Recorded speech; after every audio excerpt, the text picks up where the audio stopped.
ચલો વાલી મિત્રો, કેમ છો? મજામાં? જય માતાજી, જય શ્રી કૃષ્ણ બધાને. આજે એવું કહે છે કે બાળકોને કશું આવડતું નથી. બાળકો કેટલું મસ્ત બોલે છે અને કેવી રીતના શીખવવું અને એનું માઇન્ડ કેવી રીતના ચલાવવું, એની સરસ મજાની એક બાળકની જ પ્રવૃત્તિ લઈને આવી છું. અને બાળક કેટલા સરસ સ્પેલિંગ બોલે છે, કેટલું સરસ ઇંગ્લિશ બોલે છે અને ગુજરાતી મીડિયમનું બાળક છે છતાં પણ સરસ મજાનું બોલે છે. તો એ બાળકનું આજે તમે સાંભળો અને તમને ખબર પડે કે કેટલું આવડે છે ને કેટલું નથી આવડતું, તો કેવી રીતના શીખવવું એ બાબતે આજે હું લઈને આવી છું. અને એ બાળકને કેટલું આવડે છે ને એ તમે ધ્યાનથી પહેલાં સાંભળો, કેટલું કડોકડ બોલે છે. તો એ શીખવવા માટે ઘણા પ્રયત્નો કરવા પડે છે, બાળકને ઘણા લાડ કરવા પડે છે, પણ એવા લાડ નહીં કે જે કઠોર પરિસ્થિતિમાંથી પસાર ન થઈ શકે. એ માટે એ બાળકને હું તમને સામે આજે બોલાવું છું કે કેટલું સરસ ઇંગ્લિશ બોલે છે.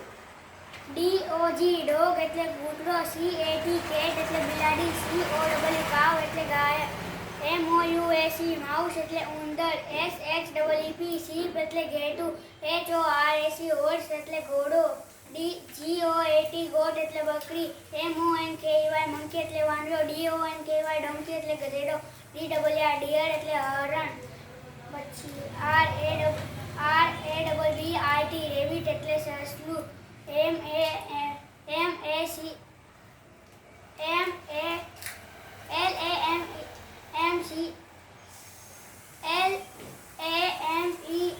કેમલ એટલે ઊંટ, પછી ELEPHANT એલિફન્ટ એટલે હાથી, LION લાયન એટલે સિંહ, TIGER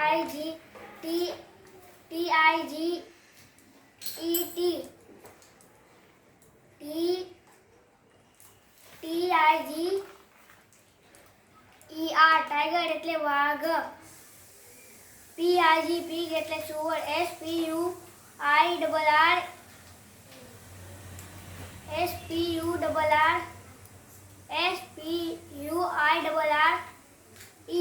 સ્ક્વિરલ એટલે ખિસકોલી, FOX ફોક્સ એટલે શિયાળ.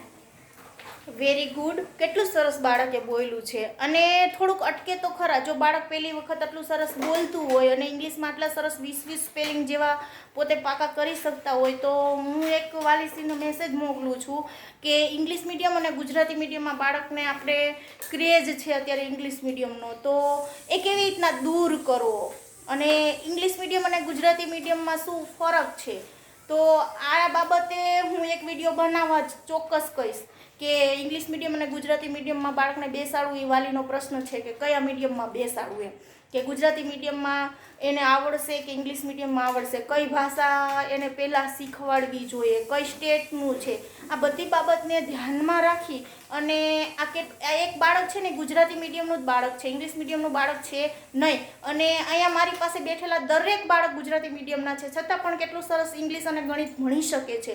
એવું નથી કે બાળક ઇંગ્લિશ મીડિયમનું હોય તો જ સરસ બોલી શકે, સરસ ભણી શકે, પણ આ વાલી મિત્રોને એટલું જ કહેવાનો મારો સંદેશો છે કે દરેક બાળકને તમે જો સમજી અને વિચારીને શીખવાડો અને એની સમજપૂર્વક જો તમે એને સમજાવો છો તો બાળક સરસ મજાનું તૈયાર કરીને આવે છે. ક્યારે હઠ નથી કરતું, ક્યારે હઠ વિના એ સરસ બોલે છે, શીખે છે અને ક્યારેય પણ એ એવું નથી કહેતો કે મને નથી આવડતું, એમ શીખવવા માટે વારંવાર એ પ્રયત્ન કરે છે. તો જે લોકોને આ વિડીયો ગમ્યો હોય એ લાઈક કરજો, શેર કરજો અને સબસ્ક્રાઈબ જરૂર કરજો. જય માતાજી, જય શ્રી કૃષ્ણ.